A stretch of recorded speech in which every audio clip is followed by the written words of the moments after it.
নববধূ ডাক দিয়ে বলেন, স্বামী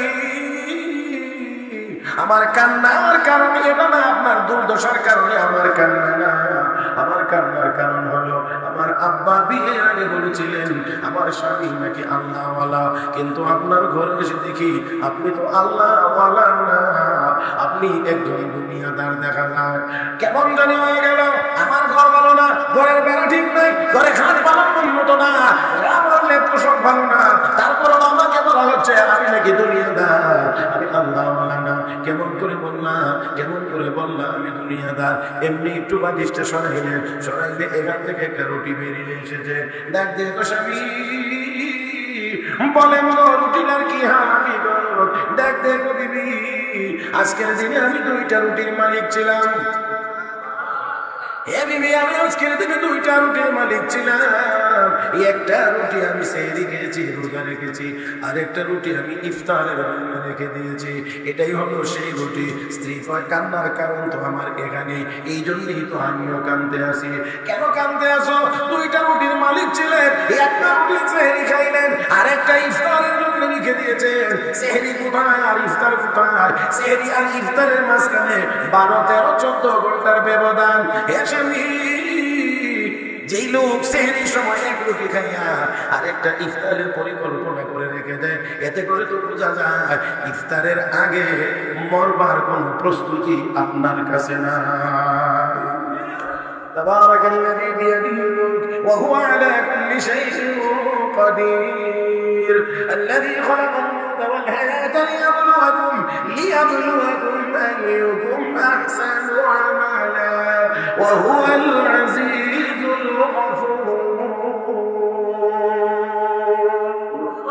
আল্লাহ রাব্বুল আলামিন মওত এবং হায়াত সৃষ্টি করেছেন, পরীক্ষা করবেন, যাচাই করে দেখবেন কে বেশি সুন্দর আমল করো। এটা মুসলমান, আমল যত সুন্দর বেশি হবে, আসলের দিন ওজন তত বেশি হবে, আর সুন্দর তত বেশি হবে, ইখলাসের পরিমাণ তত বেশি হবে।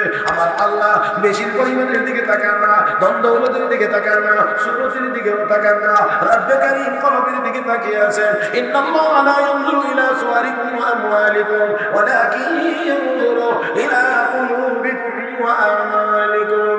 আল্লাহ নবী বলেন, আল্লাহ তোমাদের সুরত দেখেন না, আল্লাহ তোমাদের সম্পদ দেখেন না, ওয়ালাকিন ইয়ানজুরু ইলা কুলুবিকুম, আল্লাহ তোমাদের কলবের দিকে তাকিয়ে আছেন। লা ইয়ানালুল্লাহু লুহুমুহা ওয়ালা দিমাউহা ওয়ালাকিন ইয়ানালুহু তাকওয়া মিনকুম। বান্দা কুরবানি দেশ, তোর গরুর রক্ত গোশত আমি আল্লাহর কাছে আসে না, আমি আল্লাহ তাকিয়ে আছি তোর কলবের দিকে, কোন নিয়তে কুরবানি দিতে আছিস। আল্লাহ রাব্বুল আলামিনের দরবারে যদি আমাদের আমলকে ওজনওয়ালা বানাইতে হয়, তাহলে আমল সুন্দর হতে হবে। আর সুন্দর যদি করা লাগে তাহলে অবশ্যই একমাত্র আল্লাহর সন্তুষ্টির জন্য আমল করতে হবে। অসুন্দর আমল আমার আল্লাহ পছন্দ করেন না। আমি সূরা মুলকের 2 আয়াত তেলাওয়াত করেছি, 2 আয়াত নিয়ে আমার আলোচনা নয়, শুধু একটা জায়গা নিয়ে আমার আলোচনা। আল্লাযী খালাকাল মাউতা ওয়াল হায়াতা লিয়াবলুয়াকুম আইয়ুকুম আহসানু আমালা। আল্লাহ তোমাদেরকে সৃষ্টি করেছেন, মওত হায়াত সৃষ্টি করেছেন কেন? আল্লাহ তোমাদেরকে যাচাই করবেন, পরীক্ষা করবেন কে বেশি সুন্দর আমল। কি আমল? আমার সাথে কথা বলেন, কি আমল? সুন্দর আমল।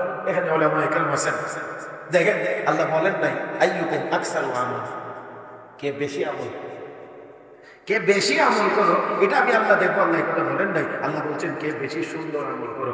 আমি আপনাদেরকে একটু কথা বলে রাখি, একেবারে দয়া করে আমার চোখে চোখ রেখে কথাগুলো শুনবেন, আশা করি ফায়দা হবে। দেখেন দুনিয়ার জীবনে যে আমল যত বেশি সুন্দর হবে, আখিরাতের জীবনে সেই আমল তত বেশি ওজন হবে। আমি এখানে বাবাজি বসা, এখানে আরে বহুত বড় বুজুর্গ বসা, মুরব্বীদের সামনে তো ওয়াজ না, আসলে সবক শোনানোর মতো আর কি। হাসরের মাঠে আল্লাহ রাব্বুল আলামিন বান্দার সওয়াব আর গুনাহ গুনবেন না, আল্লাহ ওজন দিবেন। কি দিবেন? فأما من ثقلت موازينه فهو في عيشة راضية وأما من خفت موازينه فأمه هاوية وما أدراك ما هي نار حامية। ما شاء الله বলেন যদি আরেকটু জোরে আল্লাহ বলেন হাসরের দিন আমল ওজন দেওয়া হবে, ওজন ওজন ওজন ওজন। অনেক জিনিস আছে সংখ্যায় একটা, ওজন অনেক বেশি। অনেক জিনিস আছে সংখ্যায় অনেক, কিন্তু ওজন কেমনে বুঝাইলে বুঝলেন? আমার যোগ্যতার অভাব তো আছে বুজুর্গদের কাছে। 1 কেজি একটা পাথর, বাটখারা যেটা কেমন বুঝেন জানি না, আপনারা বাটখারা গুলো বুঝেন। আল্লাহ তো যেটার মধ্যে মাপে, যে পাথরটা দেয় বাটখারা 1 কেজি পাথর, 1 কেজি ওজনের যে পাথরটা, পাথর কয়টা? একটা। ডাইনের বাংলাতে দিয়েছেন সরিষা, ডাইনের বাংলায় দিয়েছেন সরিষা। এখন 1 কেজি সরিষা দিয়া যদি বলা হয় এবার গণ,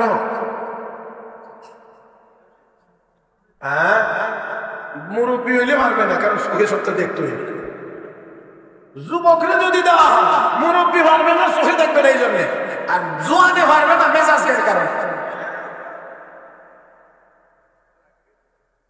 কথা 1 কেজি সরিষা যদি কোনো যুবকরা দেওয়া হয়, তুমি না বয়সে দেখে কয়টা সরিষা একত্র করে কোনো কাম না।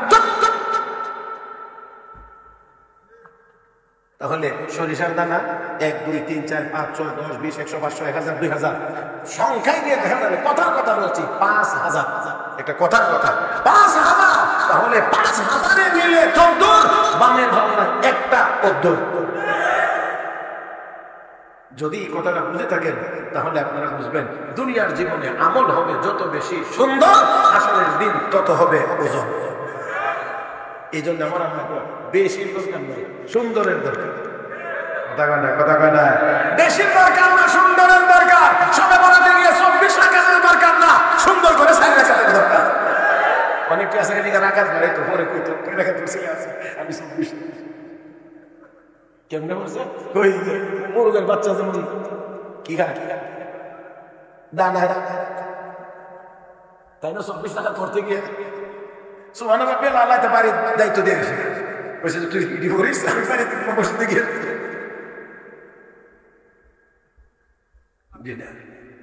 এই জন্য আসে। এই জন্য আল্লাহ রাব্বুল আলামিনের দরবারে সুন্দর আমলের দাম বেশি। আরে সুন্দর তো সুন্দর সুন্দর, এটা দুনিয়ার মানুষরা পছন্দ করে। আমল যদি সুন্দর হয়, দুনিয়ার মানুষের কাছে তার কদর বেশি হয়। কথায় কথা মনে পড়ে গেছে, বাদশা কিরমানি আফগানিস্তানের শাসক, বড় বাদশা আল্লাহ। তো বাদশা আল্লাহ, আমরা কিছু মেম্বার আল্লাহ না, খালি চুরি করে।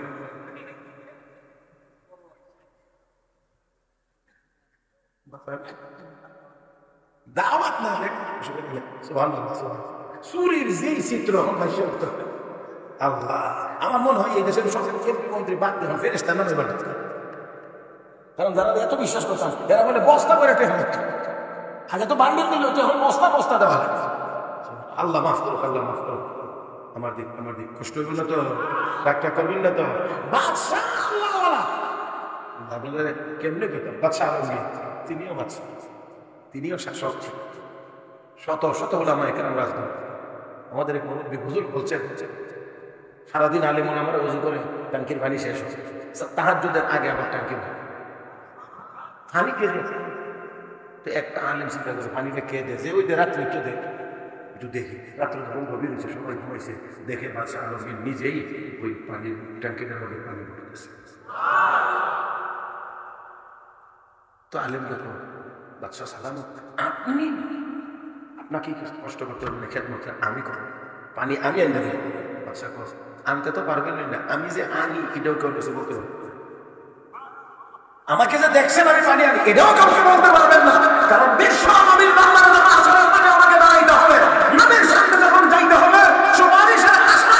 তখন আমার নবী যদি আমাকে বলেন তোর দরবারে তোমার নায়েবে নবীরা ছিলেন, তাদেরকে কি খেদমত করছিলে, অন্তত তাহাজ্জুদের পানিটা দিতে পারলে বলতে পারবো নবী গো আপনার নায়েবে নবীদের জন্য ওযুর পানি দিছে।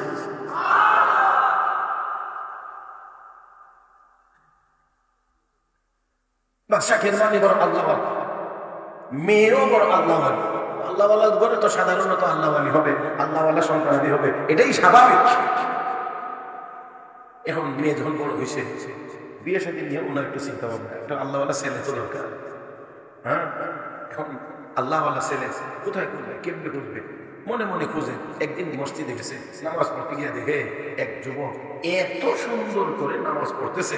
ওই যে আমি যে কথাটা বলতেছিলাম, সুন্দর একেবারে ধীরে সুস্থিরে নামাজ আদায় করতেছে। বাদশাহ কিরমানি দেখে মনে মনে কয়, যেই ব্যক্তির যৌবনের সকল পাগলামি দমন করে এত সুন্দর করে নামাজ পড়তে পারে, সে নিশ্চয়ই আল্লাহ।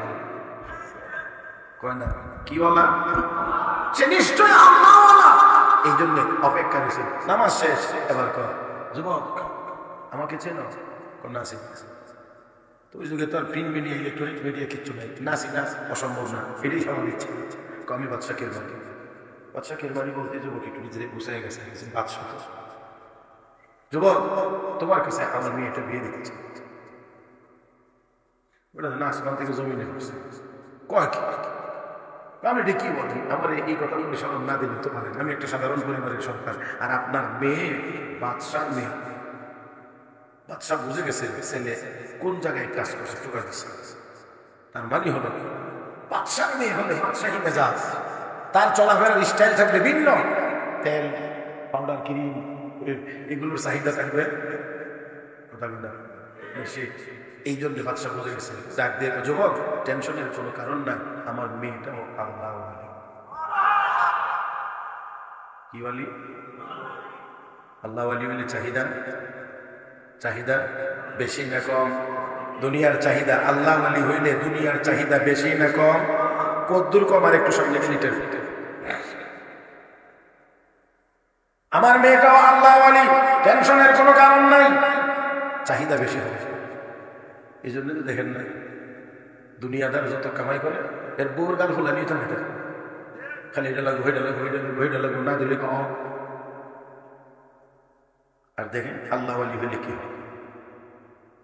বাদশাহ কিরমানি ডাক দেখে যুবক যাও তোমার বাড়ি ঘরে গিয়ে লোকদেরকে বলো, আত্মীয় স্বজন যারা আছে তাদেরকে বলো, আর আমি আমার মেয়ের ইজি নিয়ে অনুমতি নিয়ে মসজিদে চলে আসতেছি, বিয়েটা মসজিদেই হবে। কোথায় কোথায় না সেন্টারে খরচ, বিয়ের মধ্যে কত বেশি খরচ করে যায় বাহাদুরি না। আর আমার নবী বলেন ইন্না আ'যামান নিকাহি বারাকাতান আইসারুহু মাউনাতান, যেই বিবাহে খরচ যত কম সেই বিবাহের বরকত তত বেশি। কোন পথে চলছে আমরা? উল্টা। বিয়েটা মসজিদে হবে, যাও বাড়ি ঘরে গিয়ে সবাইকে বোঝাইছে বাদশাহ মেয়ের সাথে বিয়ে হলে খারাপ না, সম্পর্ক ভালো। মসজিদে বিয়ে হয়েছে, এই দেখতে বিয়ের আগে বাদশাহ কিরমানি বাড়িতে গেছে, গিয়ে মেয়েকে বলেন মা গো, ও মা তোমার স্বামী হিসাবে একজন ছেলেকে আমি পছন্দ করেছি, ছেলেটা বড় আল্লাহওয়ালা, মা গো তোমার কি মতামত? মেয়ে ডাক দিয়ে আব্বা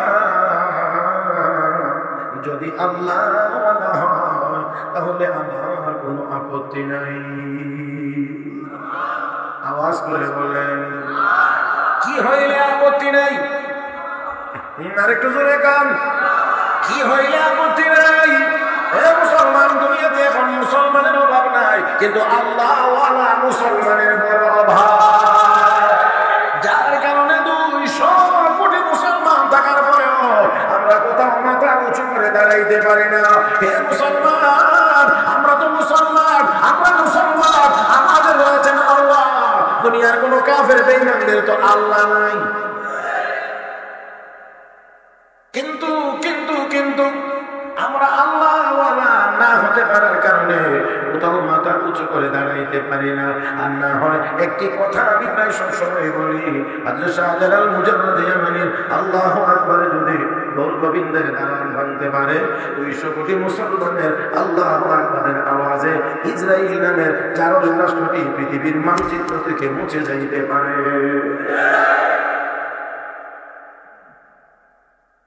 আল্লাহ আমাদেরকে বুঝার তৌফিক দান করুন।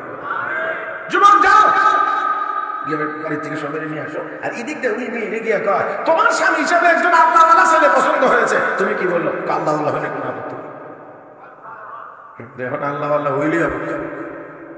হ্যাঁ, আল্লাহওয়ালা হইলেই আপত্তি। আল্লাহওয়ালা যেখানে হয় সেই জায়গাটা নিয়ে অনেকের আপত্তি। কোরআন বললে আল্লাহওয়ালা হওয়া যায়, কোরআন পড়া নিয়ে অনেকের আপত্তি। কোরআনের প্রতিষ্ঠান যেখানে থাকে সেখানে নাযিল হয়, সেই প্রতিষ্ঠান নিয়েও কিছু জালেমের আপত্তি। তবে আমরা বলতে চাই কোরআন আল্লাহর কালাম,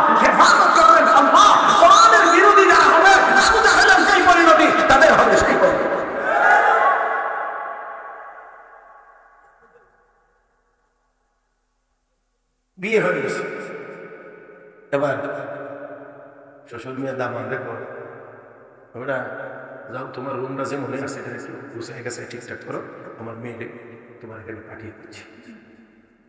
নববধূ বাদশার মেয়ে নতুন স্বামীর ঘরে প্রবেশ করেছে, রুমের ভিতরে গেছে, এদিক ওদিক খেয়াল করে দেখে কেমন জানি কান্না শুরু করে দিয়েছে। স্বাভাবিকভাবেই যুবক একটু আতঙ্কিত যে আমার স্বাভাবিক অবস্থা দেখে অথবা আমার আর্থিক অবস্থা বেশি ভালো না দেখে মনে হয় বাদশার মেয়ে কাঁদতেছে। এই জন্যে যুবক, তুমি কেন কাঁদো? আমি তো এই বিয়েতে রাজি ছিলাম না, শ্বশুর আব্বাই তো আমাকে বারবার বলে বলে রাজি করাইছেন, আমার এই আর্থিক দুর্দশা দেখে তুমি এখন কেন কাঁদো? নববধূ ডাক দিয়ে বলেন, স্বামী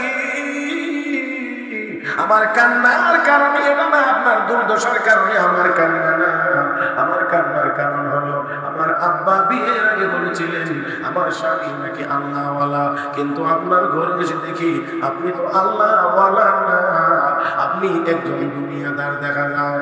কেমন জানি হয়ে গেল, আমার ঘর ভালো না, ঘরের বেড়া ঠিক নাই, ঘরে খাট ভালো উন্নত না, আমার লেপ সব ভালো না, তারপরও আমাকে বলা হচ্ছে আমি নাকি দুনিয়াদার, আমি আল্লাহওয়ালা না। কেমন করে বললাম, কেমন করে বললাম আমি দুনিয়াদার? এমনি একটু বালিশটা সরাইলেন, সরাইলে এখান থেকে একটা রুটি বেরিয়ে এসেছে।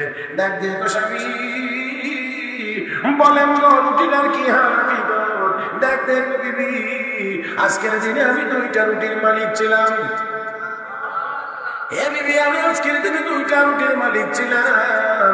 একটা রুটি আমি সেহরি খেয়েছি, রোজা রেখেছি, আর একটা রুটি আমি ইফতারের জন্য রেখে দিয়েছি। এটাই হলো সেই রুটি। স্ত্রী কয় কান্নার কারণ তো আমার এখানে, এই জন্যই তো আমিও কাঁদতে আসি। কেন কাঁদতে আসো? 2টা রুটির মালিক ছিলেন, একটা রুটি সেহরি খাইলেন, আর একটা ইফতারের জন্য রেখে দিয়েছেন। সেহরি কোথায় আর ইফতার কোথায়? সেহরি আর ইফতারের মাঝখানে 12, 13, 14 ঘন্টার ব্যবধান। যেই লোক সেহরির সময় এক রুটি খাইয়া আর একটা ইফতারের পরিকল্পনা করে রেখে দেয়, এতে করে তো বোঝা যায় ইফতারের আগে মরবার কোন প্রস্তুতি আপনার কাছে না। এতে তো বোঝা যায় আপনি ইফতারের আগে মরবার কোন চিন্তা ভাবনা, তো আপনার প্রস্তুতিও নয়। তাহলে আপনি দুনিয়াদার না, তাহলে কে দুনিয়াদার? এবার একটু চিন্তা করে দেখেন, এবার ওই আল্লাহ পরিমাণের বাদশাহের মানের মেয়েরা আমল কি পরিমাণ সুন্দর। আর একটু জোরে কান আমার ভাইরা। আমার কথা বলার উদ্দেশ্য ছিল এটা, দুনিয়ার জীবনেও তো আমল যদি সুন্দর হয়, আমল যদি সুন্দর হয়, আল্লাহ রাব্বুল আলামিনের ওই বান্দার মর্যাদা আল্লাহ বাড়ায় দেন। আমার ভাইরা, আমল যদি সুন্দর হয় তাহলে আল্লাহ দুনিয়াতে মানুষের সামনে মর্যাদা বাড়ায় দেন, পরকালে তো মর্যাদা অবশ্যই আছে। আর আল্লাহর দরবারে সুন্দর আমল ছাড়া কোনো আমল কবুল হয় না। আর একটু ভালো করে বললে ভালো হয়। কি আমল? কি আমল? সুন্দর আমল, সুন্দর আমল, তাই না? আল্লাহ রাব্বুল আলামিনের দরবারে সুন্দর আমল। আল্লাহ হাসরের মাঠে এই জন্য বান্দার সওয়াব আর গুনাহ ওজন দিবেন না, ওজন দিবেন না, আল্লাহ গণবেন না, ওজন দিবেন। ওজনে যার আমলের পরিমাণ, যার নেক আমলের পাল্লা ভারী হবে, আল্লাহ ওই ব্যক্তিকে জান্নাতের মালিক বানায় দিবেন। আমি আপনাদেরকে একটু বলতে চাই, আমরা কোথায় যেতে চাই? আওয়াজ করে বলেন, কোথায় যাইতে চাই? এবারে একটা কথা আপনাদের খেদমতে একেবারে খেয়াল করে শুনবেন। আমল কিসের দ্বারা সুন্দর? আমল কিসের দ্বারা সুন্দর হয়? সুন্দর আমল তো আল্লাহর কাছে পছন্দ। কোন কিসের মাধ্যমে আমল সুন্দর হয়? মুহতারাম হাজিরিন, যত জিনিসের দ্বারা বান্দার আমল সুন্দর হয়, এর মধ্যে অন্যতম একটা হলো ইখলাসের দ্বারা আমল বেশি সুন্দর হয়। কিসের দ্বারা? আবার আওয়াজ করে সবাই মিলে বলেন, ইখলাসের দ্বারা আমল সুন্দর হয়। মুহতারাম হাজিরিন, এবার আসেন, ইখলাস কাকে বলে? যেগুলো নেক আমল হবে একমাত্র আল্লাহর সন্তুষ্টির জন্য হবে। কার মনের ভিতরে এই কথাটা যত বেশি মজবুত হবে, আমার এই আমলের দ্বারা একমাত্র আমি আল্লাহর সন্তুষ্টি কামনা করি, ওই জান্নাতের ইখলাস আর এই মনোভাবটা যত বেশি হবে, তার আমল তত বেশি সুন্দর হবে। আসলে তার আমল এই কারণে অনেকে ছোট আমল করে জান্নাতে চলে যাবে, অনেকে বড় আমল করেও জান্নাতে যাইতে পারবে না, অনেকে অল্প আমল করেও জান্নাতে চলে যাবে। কারণ অল্প আমল হইলেও ইখলাসের পরিমাণ বেশি হওয়ার কারণে ওজনের পরিমাণ কয়টা ওজনের পরিমাণ বেশি, পাথর একটা 1 কেজি ওজন বেশি, সরিষার দানা 1000 দিয়েও এই একটার সমান করা যায় না, সমান করা যাবে না। পূর্বের যুগের কোন এক নবীর উম্মত অভাব অনটন দুর্ভিক্ষের সময়ে আল্লাহর ওই বান্দা রাস্তা দিয়ে চলছে, কোথাও যাইতে গিয়ে বিশাল মাঠ পাইছে, বালু না, লোকটা যায় আর মনে মনে চিন্তা করে এত বিশাল বড় মাঠ বালুতে ভরা, এত বিশাল বড় মাঠ বালুতে ভরা, আর মনে মনে আল্লাহ আমাকে যদি তুমি এই বিশাল বালু ভর্তি মাঠ, এই বিশাল বালুগুলোকে যদি আটা বানাইয়া আমাকে দিয়ে দিতা, আমি এই দেশের অভাবী মানুষদেরকে দাওয়াত করে খাওয়াইতাম। সব বালু যদি আমার দিয়ে দিতাম, আটা বানাইয়া আমি রুটি বানাইয়া দেশের মানুষদেরকে দাওয়াত দিয়ে খাওয়াইতাম, বন্টন করে দিয়ে দিতাম। রব্বে কারীম ওই নবীর কাছে ওহীর মাধ্যমে জানাইয়া দিলেন, তোমার উম্মতকে জানাইয়া দিও এই পরিমাণ রুটি দিয়ে আটা বানাইয়া খাওয়াইলে যত সওয়াব, তার নিয়তের কারণে আমি আল্লাহ তার আমলনামায় দান করেছি সেই পরিমাণ সওয়াব। এই জন্য বলা হয়েছে নিয়াতুল মুমিনি খায়রুম মিন আমালিহি, মুমিনের নিয়তের দাম তার আমলের চাইতে বেশি। আর আমার নবী বলেন, প্রথম হাদিস বুখারী শরীফ, عن عمر بن الخطاب رضي الله تعالى عنه قال قال رسول الله صلى الله عليه وسلم إنما الأعمال بالنيات وإنما لكل امرئ ما نوى فمن كانت هجرته إلى الله ورسوله فهجرته إلى الله ورسوله ومن كانت هجرته إلى دنيا يصيبها أو امرأة يتزوجها فهجرته إلى ما هاجر إليه كما قال عليه الصلاة والسلام। আল্লাহ নবী বলেন, ভালো আমলের ভালো ফলাফল ভালো নিয়তের উপরে নির্ভরশীল। ও মুসলমান, নিয়তটা খাঁটি হওয়া লাগবে। একমাত্র ইবাদত হবে কার জন্য? কার জন্য?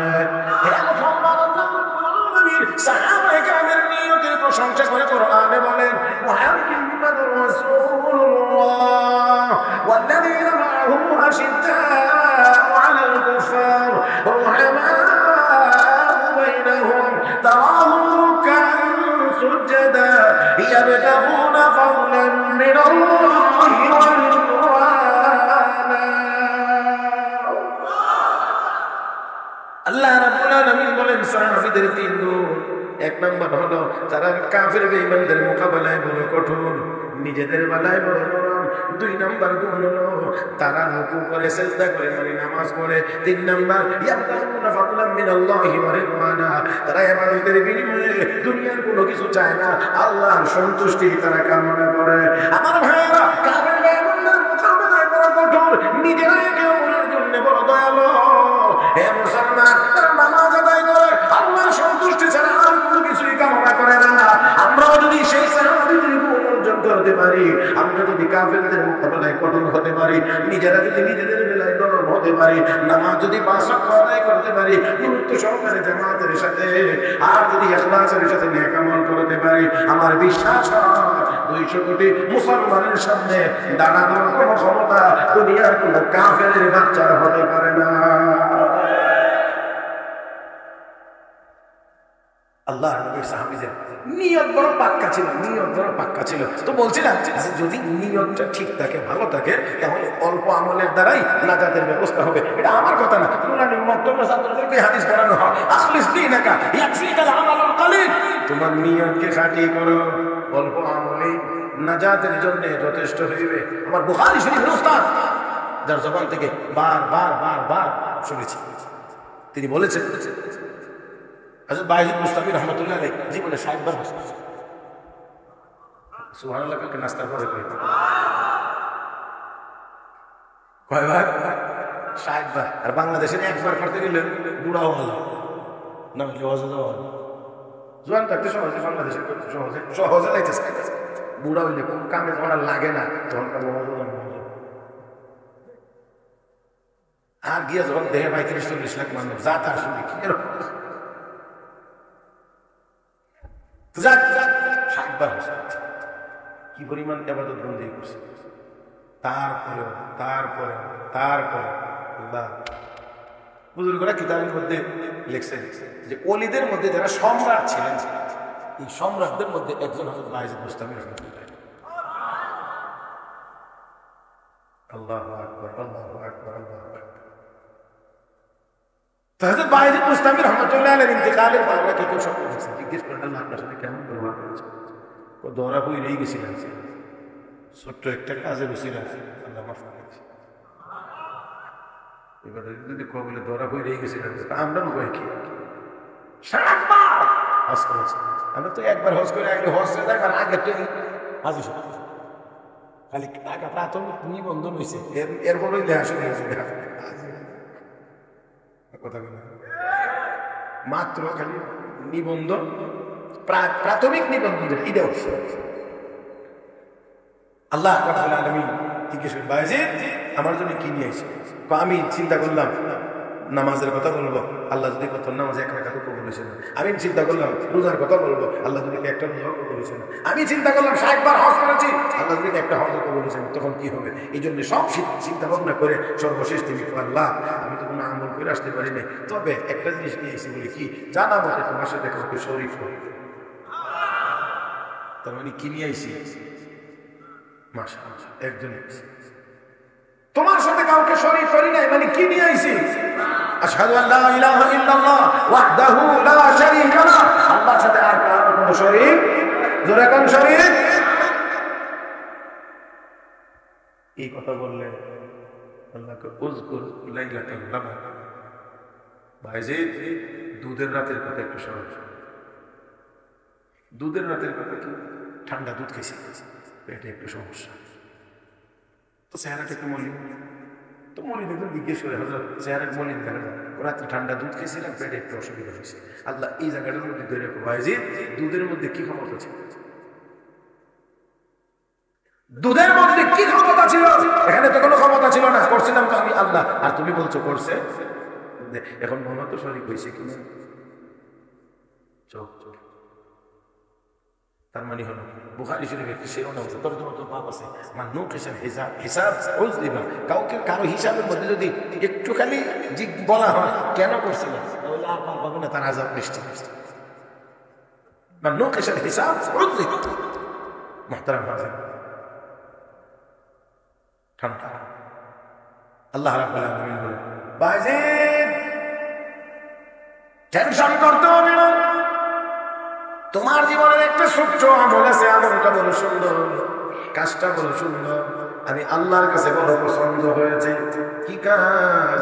শীতের কনকনে রাত্রিতে বিড়ালের বাচ্চা একটি শীত কাতর হইয়া তোমার কমলির ভিতরে গিয়ে ঢুকে গিয়েছিল, একটু আরামের আশা, একটু গরমের আশা, তুমিও বুঝতে পেরে এটাকে তাড়ায় আনাও নাই, একটু গরমের ব্যবস্থা করেছিলা। এই কাজটা করেছিল, এটার মধ্যে দুনিয়ার কোনো উদ্দেশ্য ছিল না, কোনো বাবা মা ছিল না, কেউ একটা চা খাওয়াবে এমন ছিল না, শুধুমাত্রই আমার একটা দুর্বল মাখলুকের উপরে তোমার দয়া হয়েছিল। এই বিড়ালের বাচ্চাটাকেও তো আমি আল্লাহ সৃষ্টি করেছি, আমার এই দুর্বল মাখলুকের উপরে তোমার দয়া হয়েছিল, দয়া হওয়ার কারণে আমি আল্লাহর দয়া হয়েছে তোমার উপরে। قال رسول الله صلى الله عليه وسلم الراحمون يرحمهم الرحمن يرحموا من في الأرض يرحمكم من في السماء। যারা দয়ালু তাদেরকে আল্লাহ দয়া করেন, অতএব জমিনে যারা বসবাস করে তাদের উপরে তোমরা দয়া করো, আসমানওয়ালা তোমাদের উপরে দয়া করবে। আমার ভাই আল্লাহ রাব্বুল আলামিন বলেন হে বায়েজিদ এই ক্ষুদ্র মাখলুকের উপর তোমার দয়া হওয়ার কারণে আমি আল্লাহর দয়া হয়েছে তোমার উপরে। যাও বায়েজিদ এই বিড়ালের বাচ্চাটাকে একটু আরাম হওয়ার কারণে, আমার ক্ষুদ্র মাখলুকের উপরে দয়া হওয়ার কারণে আমি আল্লাহ দয়া করে তোমাকে মাফ করে দিলাম। আমার ভাইরা, আমার বন্ধুরা, তাই আসল বলছিলাম আমল সুন্দর হবে কেমন করে? একমাত্র আল্লাহর জন্য যদি করা যায়, একমাত্র আল্লাহর জন্য। আসল নিয়ত করি আমাদের আমল হবে একমাত্র কার জন্য? قل إن صلاتي ونسكي ومحياي ومماتي لله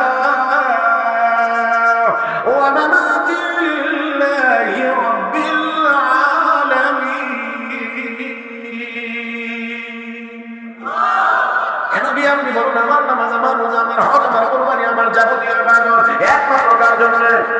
আওয়াজ করে বলেন একমাত্র কার জন্য?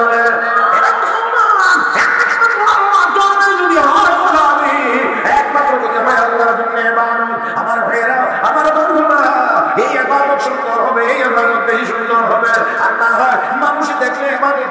মানুষের না দেখলে আর ইবাদত করবে না। যদি আল্লাহর জন্য হয়, আল্লাহর জন্য হয়, তাহলে কেউ দেখুক আর না দেখুক ইবাদত সুন্দর হবে। যদি মানুষকে দেখানোর হয়, তাহলে অবশ্যই অবশ্যই মানুষ দেখলে সুন্দর করবে, যখন দেখবে না তখন আর সুন্দর হবে না। আর মনে রাখতে হবে, মানুষকে দেখানোর জন্য যদি ইবাদত হয়, এই ইবাদতের দ্বারা মানুষের কাছে সম্মানী হওয়া যায় না। আল্লাহর জন্য যদি হয়, তাহলে অবশ্যই অবশ্যই ওই লোকটাকে আমার আল্লাহ দাবি বানায় দেয়। হযরত খাজা কুতুবউদ্দিন বখতিয়ারি কাকি রহমাতুল্লাহ, হযরত খাজা কুতুবউদ্দিন বখতিয়ারি কাকি রহমাতুল্লাহ আলাইহি বহুত বড় বুজুর্গ। হযরত খাজা মঈনুদ্দিন চিশতি আজমিরি রহমাতুল্লাহ আলাইহি খলিফা ছিলেন। হযরত খাজা মঈনুদ্দিন চিশতি আজমিরি রহমাতুল্লাহ আলাইহি খলিফা হযরত খাজা কুতুবউদ্দিন বখতিয়ারি কাকি রহমাতুল্লাহ। ওনার ইন্তেকালের সময় উনি বললেন, আমার জানাজার ইমামতি করবে এমন ব্যক্তি যার মধ্যে 4টা আমল আছে। ঠান্ডা হয়ে গেছে নাকি? 4টা আমল আছে। 1 নম্বর জীবনে সাবালক হওয়ার পরে কোনদিন আসরের 4 রাকাত সুন্নাত ছুটে, খুব সহজ। 2 নম্বর, সাবালক হওয়ার পরে যে ব্যক্তি কোনদিন তাকবীরে উলা ছাড়ে নাই, তাকবীরে উলা কোনদিন ছুটে নাই। 3 নম্বর হলো যে ব্যক্তি সাবালক হওয়ার পরে কোনদিন তাহাজ্জুদ কাজা করেন নাই, এমন ব্যক্তি। 4 নম্বর হলো যেই ব্যক্তি জীবনে সাবালক হওয়ার পরে কোনো বেগানা মহিলাকে ইচ্ছাকৃতভাবে দেখেন নাই। কয়টা গুণ? সহজ না একবারে? এই 4 গুণ যার মধ্যে থাকবে, সে আমার জানাজার ইমামতি করবে, সে আমার জানাজার ইমামতি করবে। এবার তো ওনার ইন্তেকালের পরে ঘোষণা হয়েছে, ইমাম জানাজা হইতে হলে এরকম ইমাম এমন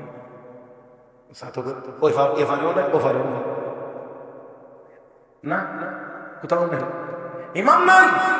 এই যোগ্যতাওয়ালা ইমাম পাওয়া যায় না। লাশ নিয়ে অপেক্ষা। একেবারে আসরের নামাজের পর হয়ে গিয়েছে, মাত্র অক্ত চলে আসতেছে। এমন সময় এক আল্লাহর বান্দা এসে বলতে আছেন, কাতার সোজা করো, জানাজা হবে। সবাই তো জানাজার জন্যই তো অপেক্ষা করতেছি, তবে আপনার মধ্যে কোয়ালিটি আছে আগে হেঁটে। আল্লাহর বান্দা বলতে আছেন, আছে বলেই তো ইমামতের জন্য দাঁড়াইছি। আমার ভাইয়েরা যারা আছে বলেই তো ইমামতের জন্য দাঁড়িয়েছি। নামাজ পড়াইলেন, জানাজা পড়াইলেন। যিনি পড়িয়েছিলেন তিনি ভারতবর্ষের একজন শাসক ছিলেন, সুলতান শামসুদ্দিন আলতামাস রহমাতুল্লাহি আলাইহি। জানাজার ইমামতি করলেন। আমার বন্ধুরা, জানাজার জন্য ইমামতির জন্য এত কঠিন শর্ত লাগানোর কথা না, তিনি কেন লাগাইলেন দেখেন। এবার আল্লাহর বান্দা জানাজার ইমামতি করে নামাজ পড়াইয়া এবার গিয়ে লাশের সামনে দাঁড়াইছেন। বুজুর্গের লাশের সামনে দাঁড়াইয়া ডাক দিয়ে, গো আল্লাহর ওলি, এতদিন পর্যন্ত আমি এই 4 গুণে গুণান্বিত ছিলাম, এই 4 আমল আমি করতাম, দুনিয়ার কেউ জানতো না, একমাত্র আমার আল্লাহ জানতেন। চিৎকার মেরে আল্লাহ। যে লোকটা সারা জীবন সাবালক হওয়ার পরে কোনোদিন তাহাজ্জুদ ছাড়ে নাই, তাকবীরে উলা ছুটে নাই, আসরের 4 রাকাত সুন্নাত ছুটে নাই, কোনোদিন কোনো বেগানা মহিলা দেখেন নাই, অথচ দুনিয়ার কেউ জানেন না, একমাত্র কে জানেন? নামাজ পড়তে বললে ইমামের চাকরি খায় জানি, এটি করলে কষ্ট হয়ে যাবে। এই জন্য আমি সেদিকে আজকে অন্তত এই মুহূর্তে রাত্র অনেক হয়ে গেছে, এই জন্য আমি আজ সেদিকে আজকে যাবো না। আজকে আপনাদেরকে একটা সুন্দর মনোভাবের উপরে রাখার চেষ্টা আমি করবো। মহতারাম হাজিরিন, এত বড় গুণে গুণান্বিত, এত বড় নেতা বলে এতদিন যাবত চলছে, অথচ দুনিয়া কেউ জানে না। সামনে দাঁড়ায় গিয়ে ও আল্লাহ আলী, এই আমলগুলো আমার মধ্যে ছিল, দুনিয়ার কেউ জানতো না, একমাত্র আমি জানতাম আর আল্লাহ জানতেন। কিন্তু আজকে জানাজার জন্য এমন শর্ত লাগাই দিয়ে গেছেন যে এখন আর কাউকে খুঁজে পাওয়া যায় না। আপনার জানাজার ইমামতি করতে গিয়ে আমার এতদিনের গোপন আমলের সংবাদ দুনিয়ার মানুষকে জানাইতে হয়েছে। ও মুসলমান, আসল কথা হলো এই আল্লাহর বান্দার জবান দিয়া এই শর্তগুলো বের করে উনি যে নেককার দুনিয়ার কেউ জানে না, আমার আল্লাহ জানানোর ব্যবস্থা করে দিয়েছে। কারণ ইনি যে এত বড় বুজুর্গ, এত বড় নেক আমলওয়ালা, এটা তো দুনিয়ার কেউ জানেন, একমাত্র কে জানেন। এই জন্য বলার সময় শাইখের জবান দিয়া এই শব্দগুলোর কথা বের করে দিয়ে একদিক দিয়ে উনি বুঝাই দিলেন ওনাকে, উনি কত বড় আল্লাহর ওলি, আর জানাজা যিনি পড়াবেন তারাও প্রমাণ হয়ে যাবে ওই ব্যক্তি কত বড় আল্লাহর ওলি। মুহতারাম হাজিরিন, তাহলে আজকে এখান থেকে আমাদের নিয়ত হবে আমরা আমল বেশি করব, আমরা সুন্দর করব। মাশাআল্লাহ মাশাআল্লাহ মাশাআল্লাহ। আওয়াজ করে আরেকবার বলবেন কি, আমল শুধু বেশি করব না সুন্দর করব? আল্লাহ আমাদেরকে সুন্দর আমল করার তৌফিক দান করুন। দেখেন বিশ্ব নবী রাহমাতুল্লাহ আলামিন শেষ রাতে করছেন, উঠা বলতে দিয়েছেন আবু বকর বাড়ি ঘুরে, হযরত আবু বকর বাড়িতে গেছে, শুনে হযরত আবু বকর আস্তে আস্তে কেরাত করতেছে শেষ রাতে নামাজে, আস্তে আস্তে। আল্লাহ রাসূল খোঁজ নিতে গেছে, দেখি তো আবু বকর আস্তে আস্তে সুন্দর তেলাওয়াত করতেছে, নামাজ পড়তেছে। হযরত উমরের বাড়ির দিকে রওনা করছে, ওরে আল্লাহ সীমানা যাই তুই শোনা, আলহামদুলিল্লাহি রাব্বিল আলামিন আর রহমানির রহিম, দূর থেকে শুনতে তো দুজনের দিকে নিয়ে আসছে। সকালবেলা তো আমকার তোমার ঘরের দরজায় গেছি নামাজকে শেষ রাতে গিয়ে দেখি খুব মৃদু কণ্ঠে ছোট আওয়াজে কোরআন তেলাওয়াত করতেছো। হ্যাঁ তোমার বাড়ির সীমানা যে পারে আগে শোনা যায়, দূর থেকে শোনা যায়, জোরে জোরে কোরআন তেলাওয়াত করতেছো, ব্যাপার কি এত জোরে কেন? আবু বকর তুমি এত আস্তে কেন? আমি যে আল্লাহর শুনলাম, আল্লাহ তো আস্তে বললেও শুনবো, আমাকে দিয়ে আমার তেলাওয়াতের নামাজের কারণে কারো কোনো কষ্ট হবে না। ওমর তুমি এত বলবো জোরে জোরে কেন? তার আমি একলাই বলবো আর কেউ বলতো না, এই জন্য জোরে জোরে বলি যাতে তেলাওয়াত শুনে ঘুম ভাঙে, হেরা ওপরে তাহার দিতে। আল্লাহু আকবার আকবার। আল্লাহর নবী আবু বকর তোমার ভলিউমটা একটু বাড়ায়া দাও, ওমর তোমার ভলিউমটা একটু কমায়া দাও, সুন্দর হইব। তোমার একটু বেশি ছোট আর একটু উঁচা হইলে সুন্দর হইব, আর ওমর তোমার একটু বেশি চড়া আর একটু নিচু হইলে বেশি সুন্দর হবে। এবার বলেন আবার আমল শুধু বেশি হবে সুন্দর করে হবে? আল্লাহ অসুন্দর হইলে তা বহুত বড় আমল করে জান্নাতে যাওয়া যাবে না, সময় নেই। তোমাকে হাদিস তেলাওয়াত করে শোনাইলো, তরজমা করতে পারতাম না, ব্যাখ্যাও করতে পারতাম না, লম্বা হাদিস, মুসলিম শরীফের হাদিস। আর এই হাদিসের বর্ণনাকারী হযরত আবু হুরায়রা, বর্ণনা করতে গিয়ে 3 বার বেহুশ হয়েছে। আমরা তো ওয়াজও আইতাম সব, আর আমরা মাঝে মাঝে দিতাম সব আয়ে ওয়াজ, আমরা বিবারিয়ারও আছে মানে মোবাইল বললে জিকিরের নামে যত গান আছে, নাম বলা কি সব কিছুতে নাম বলার দরকার নাই, নাম বলার চাইতে কোনাকুনি মারলে এটা একশন বেশি হবে। এটা আমরা কি কইছি জানেন, এটা বাংলা কইছি, আর কিতাবের ভাষায় বললাম কিতাব আমার দিকে চাইতে আল কিনায়াতু আবলাগু মিনাস সরিহ, এটা এই ইলমে কালামের একটা ইয়ে আছে, এই ইলমে বালাগাতে আল কিনায়াতু আবলাগু মিনাস সরিহ, কোনাকুনি মারলে এটা ডাইরেক্ট আছে একশন বেশি। কথা বুঝেন না, খালি জলে উত্তর দিতে কথা বুঝেন না, বলতেছে ওনারে হেও বুঝতে উত্তর ডাইরেক্ট যদি কই না তুমি হ্যাঁ কেন সে কথা। আর যদি হেমনে মারে তাহলে খালি শুইতে হয়, জবাব দিতে পারে। আমাদের এদিকে মাওলানা সাহেব ছিলেন, বুজুর্গ আলেম ছিলেন, এই পাশার কাজ আছে না কিছু নিজের মাইক দিয়া বিভিন্ন গ্রামে গিয়ে মাইক নিয়ে করতো, তোমরা আমো আগামীকাল সবাই করে দিও ইয়ে গিয়ে বস করতো। আর বাজারের দিন বাজার এই দিন বাজারের মসজিদের জন্য রাস্তার মধ্যে মাইক করে আল্লাহ রাস্তায় কিছু দেন, মসজিদের উদ্যোগ নাকি বদনা নাই। আপনারা কি বদনা নেই? বদনা নাই, এই সময় বলছে কেউ করতো বদনা নাই, শাড়ি নাই, এটা নাই, আমরা তো যেটা দেন একদিন একবার গিয়ে খুঁজো। আমরা যে প্রত্যেক বাজারের মধ্যে কানেকশন করেন টাকা ওটা মানুষ তো খারাপ করে হুজুর, আজ পর্যন্ত আমার কাছে কেউ খারাপ করছে না, তুই কইলা কইছিস তুই খারাপ করিস।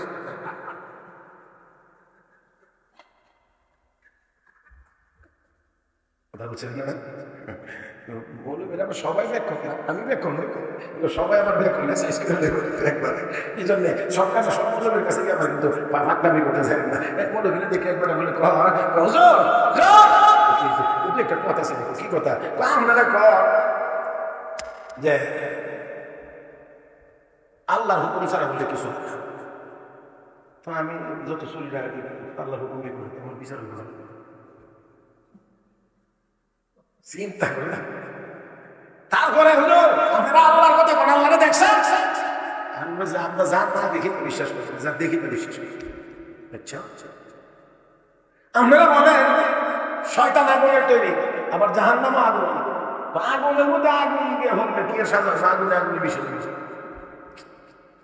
মৌলবী চিন্তা করে হ্যাঁ কোরআন হাদিসের দলিল দিয়ে বুঝাইতে গেলে সময় হইতো না, ডাইরেক্ট অ্যাকশন, মাটির সাকা অ্যাকশন, আবার ভাত তো না মাটির সাকা বড় ফাঁক না লয়ে মাছ আল্লাহর নাম লিখে মা গো বাবা গিয়া দিছে হুজুর কাছে দিশা হুজুরের বেটা ডাকছে তুমি বেটা মারলা হুজুর মারছি না তো কি করছো বেটা আমি তিনটা কথা জিজ্ঞেস উত্তর দিছি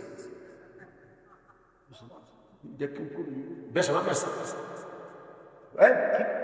বুঝাই না বেটা আমার জিজ্ঞেসিল যা দেখে না বিশ্বাস করে তো আমরা যেন মামলা হয়েছে বিরুদ্ধে বেটার মারছি কি হয়েছে বেটা ব্যথা হয়েছে তো কোন একটু ব্যথাটা দেখাই দিতে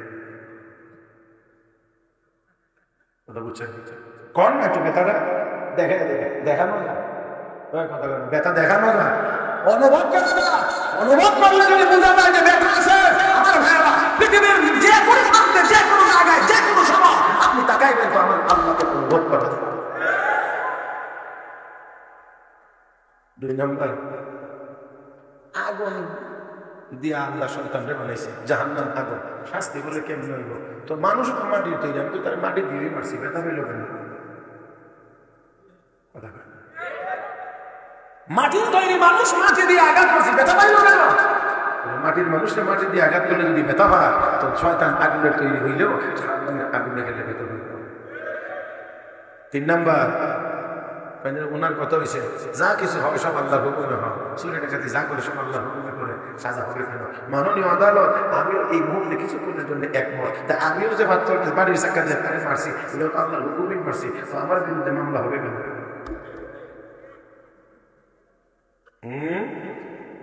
সাধারণ কথা ঠিক না এরকম আছে অনেক আছে এরকম এরকম দেখলে গেলে অনেক দেখলে আমরা ব্যস্ত হয়ে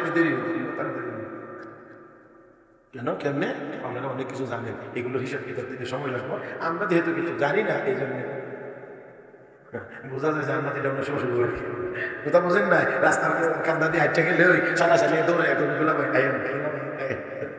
এরকম না আমি একদিন বলছি ঠিক আছে আপনি জান্নাতে আগে গেলে কোনো আপত্তি নাই কারণ আপনি আগে গেলেও আপনি আমার জান্নাত তো দখল করতে পারবেন না কারণ দখল দুনিয়াতে চলে পরকালে চলে না আপনি তো দখল করতে পারবেন না তো আপনি আগে গেলে আমার অসুবিধা নেই তবে আগে যে যাইবেন দিয়া আপনার সূত্রটা কি অসূত্র হলে আমরা কিছু জানি না আচ্ছা ঠিক আছে আপনার যদি জিজ্ঞেস করেন জানলে না কেন আগে এটার মানলে না কেন এটা পরে জানা হতো বড় তালাবুল ইলমি ফরিদাতুন আলা কুল্লি মুসলিম সমস্ত মুসলমানের জন্য দ্বীনের কাজ করা যায় এতটুকু ইলম অর্জন করা বড় তো আল্লাহ যদি জিজ্ঞেস করে তুই কেন ইলম অর্জন করলেন না আগে এটার জন্য তখন কি হবে মুহতারাম হাজির এই সমস্ত সালাকি কথা দিয়ে পরকালে পার পাওয়া কথা বলা পার পাওয়া যাবে না হযরত আবু হুরায়রা রাদিয়াল্লাহু তাআলা এই হাদিস বর্ণনা করতে গিয়ে তিনবার বেহুশ হয়ে গেছেন আগাইতে পারেন না বলা শুরু করেন ওইখানে গেলেই যেন ওই দৃশ্যটা চোখের সামনে ভেসে ওঠে আর উনি বেহুশ হয়ে যান আবার বলা শুরু করলেন বেহুশ হয়ে গেছেন আবার বলা শুরু করলেন বেহুশ হয়ে গেছেন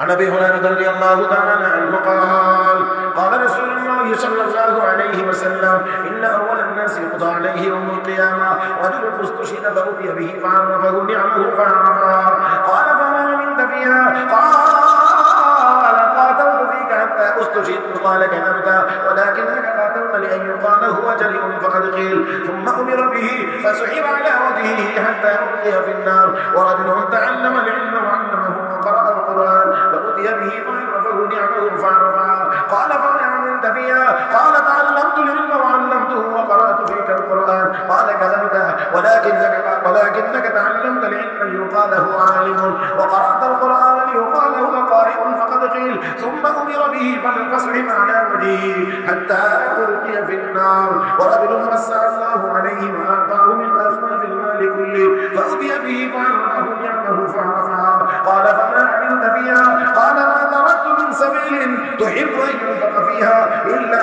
أنفقت فيها قال كذبت ولكنك فعلت ليقال هو جواد فقد قيل ثم أمر به فسحب على وجهه ثم ألقي في النار এই হলো দীর্ঘ হাদিস ব্যাখ্যা চলবে না তবে মূল কথাটা অল্পতে বলে দেই আসরের মাঠে আল্লাহ যখন বিচারকের আসনে বসবেন সর্বপ্রথম তিনজনকে দিয়ে বিচার শুরু হবে কয়জন আমার দিকে তাকায় আসলে এটাই আলোচনার শেষ কথা নাকি তার আগে চলে যাবেন পিছনের তার মনে চলে যাবে হ্যাঁ আমি সারা রাত বলি আমি বলছি তিনটা কথা শুনে তো যাবেন ইনশাআল্লাহ আল্লাহ সবাইকে তৌফিক দান করবেন তিনজন মানুষ, একজন শহীদ, একজন আলেম কারি, একজন দানবী। আল্লাহ শহীদ ব্যক্তিকে বলবেন তোমার দুনিয়াতে এই নিয়ামত দিয়েছিলাম, বলে হ্যাঁ। কি করছো নিয়ামত পাইয়া? আল্লাহ গলাটা কাটাইয়া জীবনটা দিয়া শহীদ হয়ে এসেছি। আল্লাহ বলবেন তুমি মিথ্যাবাদী, করছিলে কাজ ঠিক আছে, কিন্তু আমার সন্তুষ্টির জন্য খরচ নাই। করছিলে লোকেরা বীর বাহাদুর বলবে, এই উপাধি পাইবে, এই জন্য দুনিয়াতে বীর বাহাদুর বলছে। যেহেতু আমার কাছে কোনো চাওয়া পাওয়ার ছিল না, এই জন্য আমার কাছে কোনো বিনিময় নাই, ঠিক আছে। একটু আওয়াজ করে বলেন, একটু আওয়াজ করে। ওয়াজ যদি বুঝেন, একটু কঠিন আজকের ওয়াজ অবশ্যই, তবে যদি বুঝেন তাহলে অবশ্যই বলবেন তার আমল খারাপ না নিয়ত খারাপ। কথা বুঝলে একটু জোরে বলবেন, আমল খারাপ না নিয়ত খারাপ। এই জন্য আমার নবী ইন্নামাল আ'মালু বিন্নিয়াত, কাজ ভালো হইলেও নিয়ত যদি ভালো না হয় তাহলে এর ফলাফল ভালো হবে। তাহলে শহীদ হইলাম কোথায়?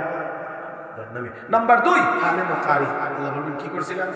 আল্লাহ এলেম শিখছি, এলেম শিখাইছি, কোরআন শরীফ পড়ছি। এলেম শিখছি, এর ফজিলত আলাদা। এলেম শিখাইছি, ফজিলত আলাদা। কোরআন তেলাওয়াত করছি, ফজিলত আলাদা। আল্লাহ এই আমলগুলো করে আসছি। আল্লাহ বলবেন তুইও মিথ্যাবাদী, তুই এলেম শিখছিলি, শিখাইছিলি, এই জন্য লোকেরা তোর বড় হুজুর বলবে, বড় বক্তা বলবে, বড় মুফাসসিরে কোরআন বলবে, বড় শাইখুল হাদিস বলবে। দুনিয়াতে বলছে আমার কাছে কোনো বিনিময় নাই, যা তুই জাহান্নামে, জাহান্নামে যা। আপনারা আওয়াজ করে বলেন আমল খারাপ, আমল খারাপ। 3 নাম্বার দানবী। আল্লাহ বলবেন তোমার তো অনেক নিয়ামত মাল গুলো দিয়েছেন, বলে হ্যাঁ। কি করছো?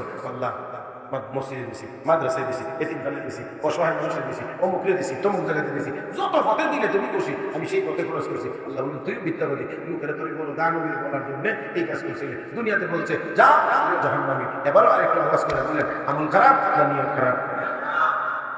এই জন্য আমল সুন্দর হয়নি। আল্লাহ রাব্বুল আলামিন বলেন تبارك الذي بيده الملك وهو على كل شيء قدير الذي خلق الموت والحياة ليبلوكم أيكم أحسن عملا وهو العزيز الغفور আল্লাহ রাব্বুল আলামিন বহুত হায়া সৃষ্টি করেছেন, পরীক্ষা করবেন, যাচাই করে দেখবেন কে বেশি সুন্দর আমল করো। এটা মুসলমান আমল যত সুন্দর বেশি হবে, আসলে ওজন তত বেশি হবে, আর সুন্দর তত বেশি হবে, ইখলাসের পরিমাণ যত বেশি হবে। আমার আল্লাহ বেশির পরিমাণের দিকে তাকান না, ধন দৌলতের দিকে তাকান না, সুরতের দিকেও তাকান না, রব্বে কারীম কলবের দিকে তাকিয়ে আছেন। ইন্নাল্লাহা লা ইয়ানজুরু ইলা সুওয়ারিকুম ওয়া আমওয়ালিকুম ওয়ালাকিন ইয়ানজুরু ইলা কুলুবিকুম ওয়া আমালিকুম। আল্লাহ বলেন মুহাম্মদ, আল্লাহ তোমাদের সুরত দেখেন না, আল্লাহ তোমাদের সম্পদ দেখেন না, ওয়ালাকিন ইয়ানজুরু ইলা কুলুবিকুম, আল্লাহ তোমাদের কলবের দিকে তাকিয়ে আছেন। লা ইয়ানালুল্লাহু লুহুমুহা ওয়ালা দিমাউহা ওয়ালাকিন ইয়ানালুহু তাকওয়া মিনকুম। বান্দা কুরবানি দেশ, তোর গরুর রক্ত গোশত আমি আল্লাহর কাছে আসে না, আমি আল্লাহ তাকিয়ে আছি তোর কলবের দিকে, কোন নিয়তে কুরবানি দিতে আছি। এই আল্লাহ রাব্বুল আলামিনের দরবারে যদি আমাদের আমলকে বুঝওয়ালা বানাইতে হয়, তাহলে আমল সুন্দর হতে হবে। আর সুন্দর যদি করা লাগে তাহলে অবশ্যই অবশ্যই একমাত্র আল্লাহর সন্তুষ্টির জন্য আমল করতে হবে। কার সন্তুষ্টি? কার কার কার কার কার? একমাত্র আল্লাহ, একমাত্র আল্লাহ। আমার ভাই দয়া করে এখন উঠবেন, দয়া করে কেউ এখন উঠবেন না। এখন যদি উঠেন তাহলে মোটামুটি ভাবে নিশ্চিত আপনি মাদ্রাসার দরদি না। ছাত্র অনেক হয়েছে, বলে আমার এখানে অনেক বয়ান করেছে, আমি আরো কম করবো বলে নিয়ত করে উঠছিলাম, কিন্তু তারপরে অনেক হয়ে গেছে, একটু একটু করতে করতে অনেক দেরি হয়ে গেছে। আমি আপনাদের জন্য যে কথাটা বলছি, এই যে নিয়ত সহি কিভাবে হবে, ইখলাস কিভাবে আমাদের মধ্যে আসবে, এইটা বুঝতে হলে এলেমের দরকার হবে। এলেম তো অবশ্যই, এলেম যদি অর্জন করতে হয় মাদ্রাসার দরকার হবে। ঠিক আছে, তাহলে এই মাদ্রাসার টিকে থাকো, এটাকে আমরা সবাই চাইনি না? চাই না? এই দেখেন সবাই হাত তোলেন, সবাই হাত তোলেন, নারে তাকবীর। দেখেন এই নিয়তটা মাদ্রাসাতেই পড়ানো হয়। এই জন্য ছোট্ট বাচ্চাদেরকে প্রথমে জ্ঞান 1 নাম্বার হাদিস শরীফ কি কোন হাদিস? 1 নাম্বার ইন্নামাল আমাল, এটা প্রথম হাদিস। 1 নাম্বার হাদিস শরীফ, قال النبي صلى الله عليه وسلم ইন্নামাল আ'মালু বিন্নিয়াত। আর নইলে আখলিস দীনাকা ইয়াকফিকাল আমালুল কলিল। তার মানে হলো ছোট বাচ্চাকে আগে তার নিয়ত ঠিক করবা, মানে নেক আমল করবা, আগে বুঝালো নেক আমল কার জন্য করবা। আমরাও কার জন্য করবো? তার জন্য। আমি খুব বেশি বিরক্ত আপনাদেরকে করবো না, অল্প অল্প। বাবাজি কি আমি 50,000 মাটি, 1,000 মাটি 5,000, তার মানে 2.5 লাখ নাকি মাটি কাটার দরকার। বাজেট কথা বলে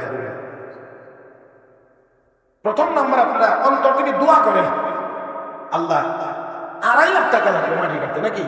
50,000 মাটি যদি 1,000 মাটি 5,000